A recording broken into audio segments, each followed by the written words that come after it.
Hello everyone and welcome to the F1 corner for this race recap of the French Grand Prix.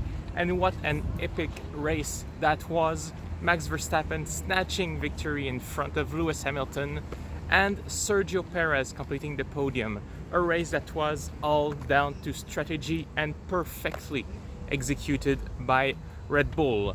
Before we dig into the details, remember to smash the like button and to subscribe to this channel so that you do not miss any race recap of this 2021 Formula One season.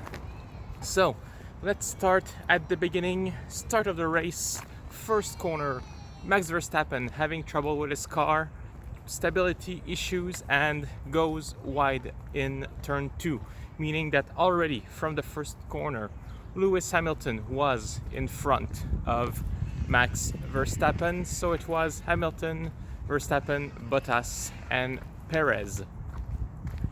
Early in the race it was apparent that the tires would degrade faster than what the teams anticipated, so around lap 18, 19, Max Verstappen goes for the undercut, pits first and comes out with fresh tire. In France, the undercut is very powerful, and we saw that with Lewis Hamilton pitting only a lap later, but came out behind Verstappen. So thanks to the undercut and a clever pitting strategy, Red Bull was back in the lead. But still, it was, as I mentioned, apparent that the tires would not last for the rest of the race, which was about 40 laps at this stage. So Red Bull decided that it would be a good idea to go for a two-stop strategy because obviously they would not last until the end of the race. They pit Max Verstappen a second time. He comes out about 20 seconds behind both Mercedes and also behind his teammate, but with fresh tires and the Mercedes deciding to stay out only on a one-stop, Verstappen was simply flying, cutting down up to 2 seconds per lap on the Mercedes, which means that by the end of the race, Max Verstappen had caught up with Valtteri Bottas and Lewis Hamilton and was able to overtake them, overtaking Hamilton actually on the penultimate lap and getting victory. A very clever strategy by Red Bull. They had to try it, otherwise they would not have had this victory. They would not have lasted until the end of the race. As for Sergio Perez on the podium, he managed to extend his first stint long enough to do only a one-stop. So he stopped later than everyone else, came out with fresher tire, and by the end of the race managed to catch up to Valtteri Bottas and steal third place from him. Overall, it was a very well executed race by Red Bull. On the Mercedes side, they decided to not go for two stops because they thought that the Red Bull were too quick to overtake on track.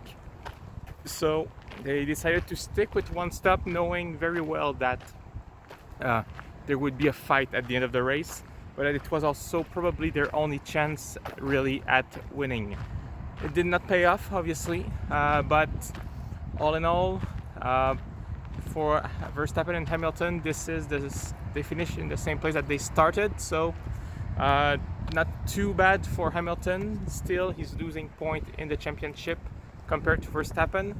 And for Perez, this is a good teamwork here because they actually get also good points for the Constructors' Championship for Red Bull, the first double podium of the season for Red Bull, by the way. So very an epic battle. I was personally on the edge of my seat by the end of the race, and hopefully this is what we will see throughout the whole season.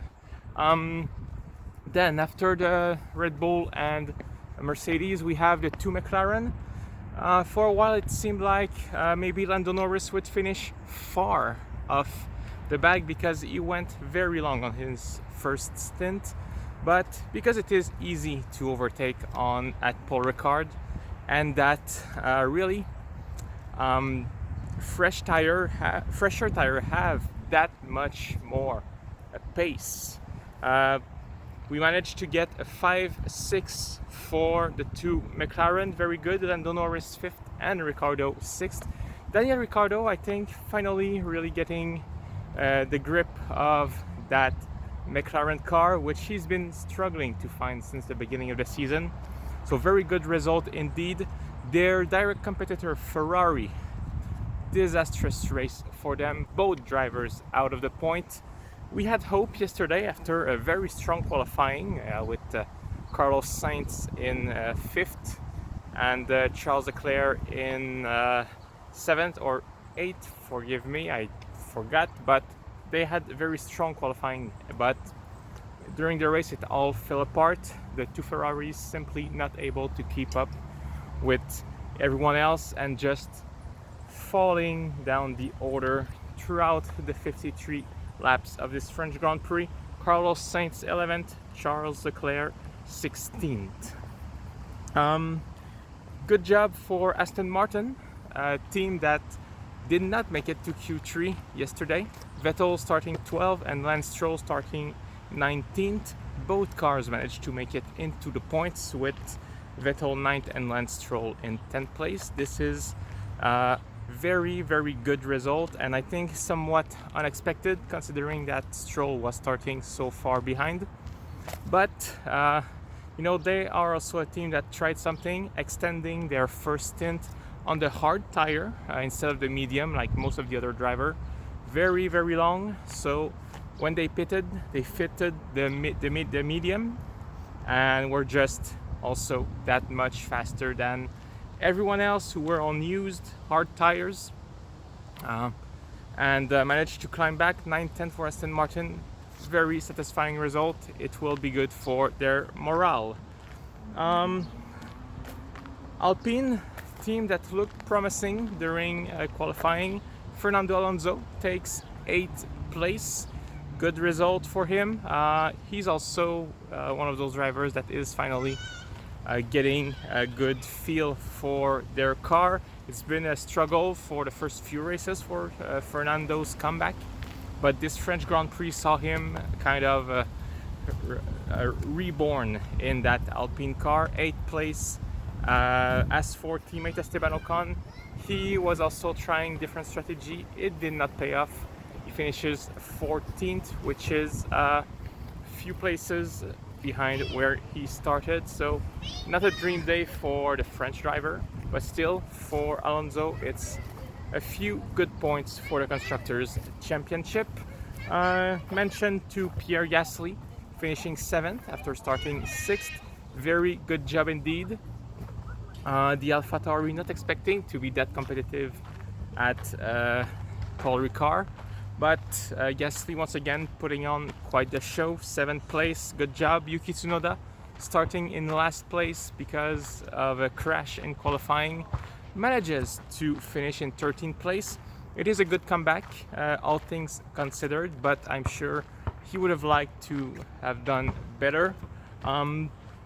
AlphaTauri still though staying in front of Aston Martin in the Constructors' Championship, and also of Alpine, thanks to this 7th place of Pierre Gasly, the best finish of that 5, 6, 7th place group. And then we go to further down the grid, George Russell, 12th place actually. That is a very good result for Williams indeed. 12th place, meaning that Williams takes back 9th in the Constructors' Championship despite not having a single point, but only based on race finish position. Williams is now 9th thanks to George Russell's strong race to finish 12th. His teammate Nicolas Latifi only 18th, unfortunately. The two Alfa Romeo, not the best race for them.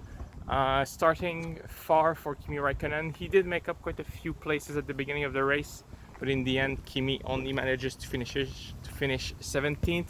Antonio Giovinazzi, him is 15th, so not a good day for any Ferrari powered car overall.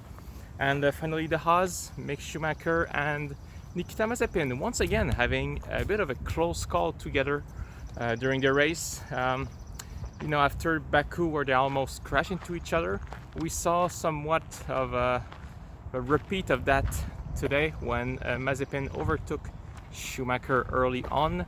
But in the end, it is still Schumacher who takes 19th place in front of his teammate Nikita Mazepin. And you might have noticed, no retirement. This is the 10th time in Formula One history where we finish a race with no car retiring, which is always nice for the drivers, but sometimes for the show it is kind of boring. It means no yellow flags, no safety car, no nothing. So yeah, it's just one of those races. But overall, a very exciting race, epic win by Max Verstappen, extending his lead in the Drivers' Championship, and so does Red Bull in front of Mercedes. That is all I have for you today, guys. I hope you enjoyed this. Remember to smash the like button and to subscribe to this channel so that you do not miss any update regarding this whole Formula One season. Next race next week in Austria for the Styrian Grand Prix, the first of 2 races at the Red Bull Ring. I hope it will be an epic one once again, and from what we've seen today, I think we're gonna have a very good fight between Red Bull and Mercedes until the end of the season, hopefully. Thank you for watching, and see you next time.